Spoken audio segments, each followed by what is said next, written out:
have been watching CNN TV. I am Yadrung at with the CNN Center. 2 American Ebola patients have survived the virus and left the hospital. Nancy Raybould and Dr. Kate Bailey seem here are American missionaries. They come Ebola while helping other vaccines in the West American country of Liberia.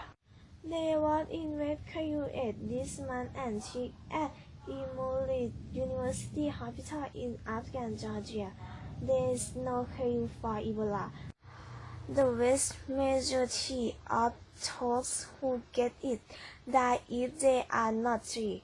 Dr. Bailey and Mrs. Raybould was sick are also giving an experiment drunk to help. It is not a good being drunk, a Spanish peach. We are get the same medicine die. But doctors say the American no longer have virus in that system, and we are well enough to go home without any danger from transferring the virus to the public. Dr. Bailey said it is a miracle day. The land health keepings came in Ferguson, Missouri Wednesday night. There has been on a scene and an African American man was shot and killed by a white police officer. Protests, some of them violent, have been almost constant since then. Most are in support of 18-year-old Michael Brown. Eyewitnesses say he was trying to surrender when Officer Darren Wilson shot him on August 9. Some comments say have talked out the support of Wilson. Police say Balsager will him arrest for the policeman's gun before the shooting. A grand jury has been assembled. This is a group of people who will look at the evidence and discuss whether Officer Wilson should be charged in the crime that so-called could take several weeks. The Central District Attorney Office tell me that there is no timeline on this case. Now that begins it, this has begun to be already a very complicated case. Eyewitness testimony is always problematic, because different people see things in different ways. You are probably seen the eyewitness that have come and given interview. Well, they probably give at least one statement to police. They are giving interview on television, maybe even newspaper, and then finally testimony at trial.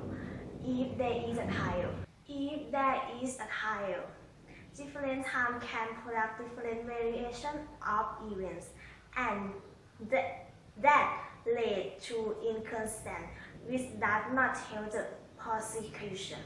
Another big complication is there is another side to the story of Darren Wilson.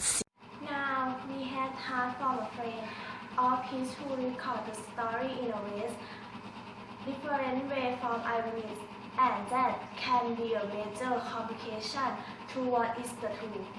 A third complication can be the autopsy report. Forensic, ballistic, we do have a private autopsy report. Preliminary initial from Dr. Michelle Baden, and they are drawing that enhanced. They appear to all be front enhanced, and this is contradictory to what some of the eyewitnesses have said on CNN. There will be 3 autopsies in the case. We know the state autopsy, the private autopsy, and federal autopsy. There may be different conclusions. The first autopsy has accord to the majority of the items. The cold X-ray with a statement, the car may be even a statement from the office. The private autopsy didn't have accord to that, so their conclusion may be very different from the state autopsy. One critical question will be how whether Michelle Brown's DNA is found on the gun. Because one side to the story is that there was a struggle for the gun, and Michelle Brown tried to get the gun. That DNA will be critical, but remember DNA isn't always transferred. Even if somebody has a gun, possible another complication of this case.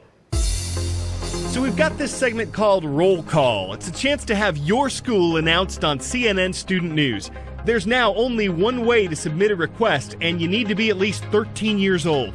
Go to cnnstudentnews.com, click where it says Roll Call, and leave a comment at the bottom of our transcript page. We'll pick 3 schools from each day's transcript.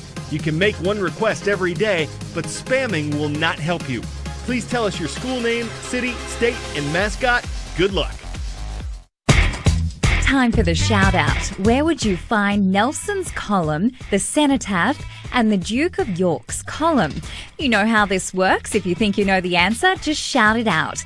Is it the Smithsonian Institution, Rome, Italy, the Parthenon, or London, UK? You've got 3 seconds. Go.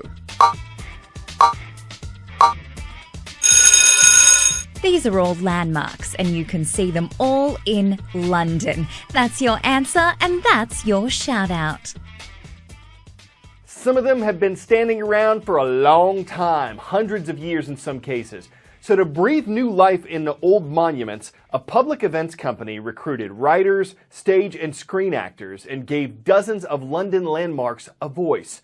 Jim Bolden lends an ear to a cause that goes well beyond the statue's limitations. They stand in our parks, in our train stations, on our streets, often ignored and silent.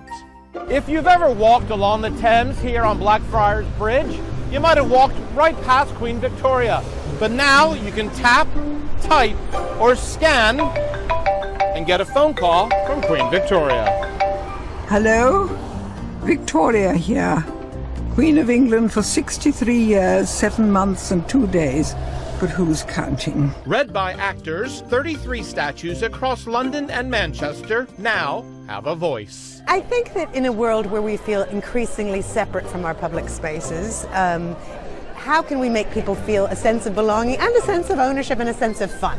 We can stop people from looking in their phones to looking out at the world around them. At Paddington Station, voicing great engineer Isambard Brunel is Downton Abbey's Hugh Bonneville. My whole life was about trying to get somewhere. Patrick Stewart becomes the unknown soldier. Come on, stand a while. And in Manchester, lending his voice to conductor Barbarelli is actor Timothy West. Do you notice statues much? Are you somebody who stops and takes a look, even if you don't know who the person is? Yes, I do. And I say, oh, I must remember to Google him when I get home, and I forget.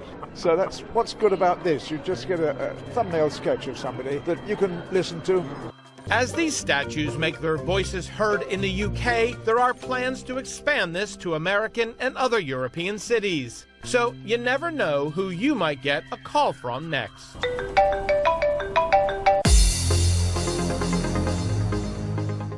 Working our way across the country, here are 3 schools that requested a roll call mention in Thursday's transcript at cnnstudentnews.com. At Abraxas 1, Arlene Listener High School, take a spin with the Tornadoes. They're watching from Marionville, Pennsylvania. Next stop, Searcy, Arkansas. Good to see the Harding Academy Wildcats are checking out CNN Student News. And in Mountain Home, Idaho, it's all about the Tigers. Hacker Middle School is on today's roll.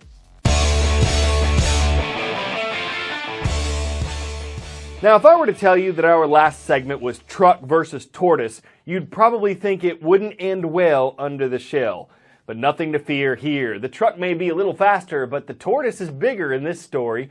And despite what they say about turtles, this one can move. Makes you wonder why they're not as fast running across real roads in front of real trucks. I guess this is the safest way to see if one can outrun traffic. And though it seems the tortoise's competition is always just a hair faster, that it's even toying with the turtle, the outcome is certainly not a shell lacking. That soups up another edition of our show. Be safe if you hit the road this weekend and race back for more CNN Student News on Monday. I'm Carl Azus.